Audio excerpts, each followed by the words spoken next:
Porque amanhã mesmo você vai ter problema com os caras que entregam, os entregadores. Isso eu acho engraçado, porque os caras são entregador, eles são autônomos, porra. Iam fazer greve? Greve de autônomo? Então, qual que é o grande problema, né?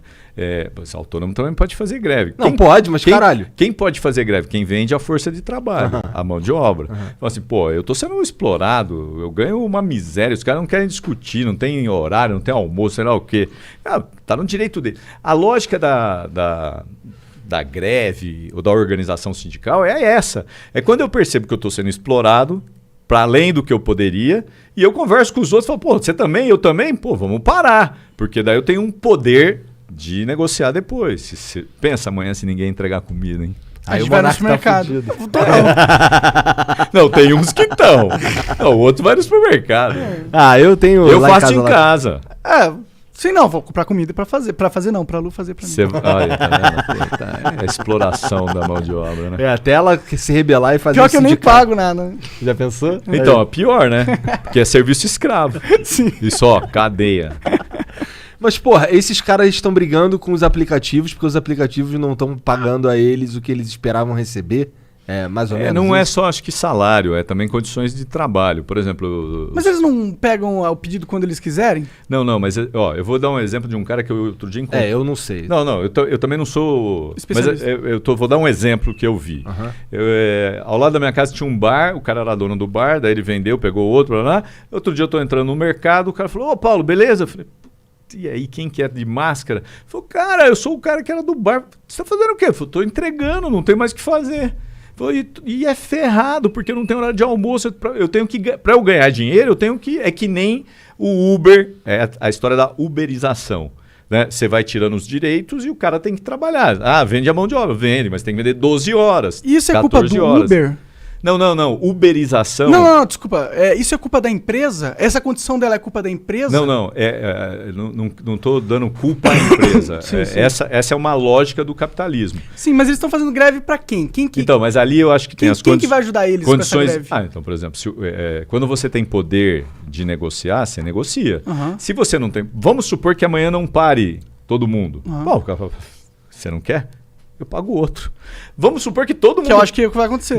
Mas depende. Se a situação for tão grave como eles estão falando, eles param e falam assim, beleza, e aí? É que tem uma outra situação... Quer negociar? Muito mais grave, que é eles não põem comida na mesa no dia seguinte. Isso, mas eles podem não colocar e podem colocar melhor do que estão colocando hoje.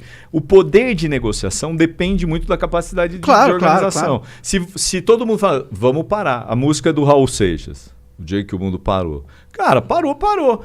Nós estamos vivendo mais ou menos isso, né? Essa pandemia, pô, cara, você saía, agora menos, mas você saía na rua, tá todo mundo parado. Sim. Né? Foi loucura durante um tempo. 3 meses, 2 meses, depois começou a relaxar. Afrouxar, né? Então, assim, eu acho que o problema é esse. Se você tem condições de organizar a categoria e falar, ó, tá parado. E a gente já viu na história do Brasil e do mundo grandes manifestações que fizeram que os patrões tivessem que pagar melhor. Eu sou super a favor, tá ligado? Você tem que pagar melhor o Monark, senão ele faz greve, não vem amanhã, tá frio. A gente divide tudo. Então... Olha os caras aí. Quem vai fazer greve é eles dois ali. Acabou. Vamos mudar de assunto. É ruim, os caras estão rindo de orelha a orelha aí. Olha, tipo... Esse poder de organização acho que é muito benéfico para a sociedade e tal. O problema é que eu acho que talvez o que está acontecendo é os motoristas eles estão numa situação de trabalho ruim é porque tem muita oferta de motorista, tá ligado? Eu acho que é isso que tá acontecendo. Tá todo mundo indo pra esses aplicativos. O problema é que tá todo mundo duro porque não tem emprego em outro lugar e os caras... Eles vão fazer greve. O que a empresa pode fazer? A empresa não pode fazer muita coisa, né? Deixa eu dar um outro exemplo que eu acho que é legal porque eu acompanho um pouco mais de perto. Claro. Uber, Cabify. Você tinha em São Paulo um mercado fechado. Pensa. Teve uma época que era fechado. No capitalismo, isso é quase que inadmissível para o liberalismo, né? Por quê? Porque você tinha o negócio dos táxis, que eram alvarás. Então, o cara não podia ter um táxi, era alvará. Isso dava uma baita... Lá no Rio, uma máfia fudida essa Aqui também. Né? Isso era tudo do César Maia, aquela porra, mané. Os cara, eu morava perto de uma garagem lá, os caras falavam assim, pra onde é que tu vai? Não vou pra tal lugar. Lá perto do César Maia. Os caras já sabiam. Já sabia. Então, o cara fazia o quê? Ele tinha um emprego garantido e ele tinha público. Aí, começou a surgir o Uber. E aí começa a guerra. Aí o poder público tem que tentar normatizar. E é difícil, é que nem o celular. Como é que você normatiza Uber? O cara não é melhor parar de fuder o taxista? Mas aí o que acontece? O taxista que tinha 3 mil, hoje tem 10 mil Uber e não 3 mil taxistas. Então acabou o mercado, a reserva de mercado. E não tem controle. O nome disso é progresso. Então, o nome disso pode ser progresso, pode ser uberização, pode ser um monte de coisa. É progresso, pô. Mas olha o tanto de gente que agora tem, consegue colocar comida na mesa, mano. É muito bom isso. Que agora, não teria essas paradas se não fosse isso, tá ligado? Só pra dizer pra você que eu não sou favorável à reserva de mercado. O que eu tô dizendo é que, assim, ao fazer isso, o cara que perdeu o emprego, o cara do bar, ele pegou a bicicleta dele ou a moto dele e foi tentar ganhar R$60 por dia. Isso é progresso? Isso é regresso, porque você, ao contrário de dar um salário digno pro cara, você dá uma condição de trabalho análogo à escravidão. Mas, cara, você dá alguma coisa pra ele fazer. Então, mas, por exemplo... É melhor do que ele passar fome. Então eu vou fazer o seguinte, eu te dou uma marmitinha, tá bom? Tá bom, se eu não tiver mais nada... Mas percebe? Tudo bem, mas o ser humano, o indivíduo, ele não se contenta com uma marmitinha. Ele precisa se contentar com um salário digno. Mas aqui, se você proibir...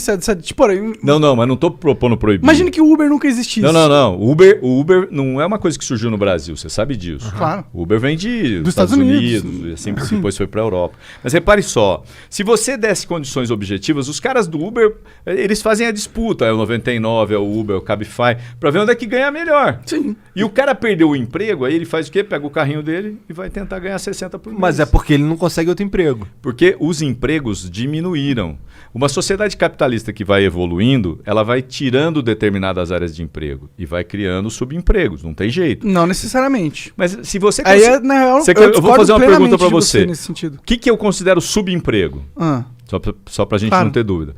Subemprego é o cara que ganha menos do que um salário mínimo, que não tem absolutamente nenhuma legislação que o proteja e que não tem nenhum amparo depois que ser demitido ou depois que sair do emprego dele. Isso é subemprego. Se você olhar que o emprego o cara tem que ganhar pelo menos um salário mínimo, tem uma legislação que o protege, isso é emprego. Subemprego é quando você não tem isso. Então, as pessoas se submetem a essa lógica do Mas você concorda que capitalismo. Se o ser humano ele for capacitado, ele não vai ter um subemprego? Então, mas isso a gente volta a discutir a coisa do indivíduo que é capacitado. Vou falar para você. Você pôde estudar em escola particular? Pude. Eu estudei em escola pública. A minha condição de disputar com você é a mesma? Não necessariamente. Não necessariamente. Sabe por quê? Você fez um curso de inglês, que eu vi que você fala inglês bem pra caralho. Não fiz curso de inglês. Aprendi jogando.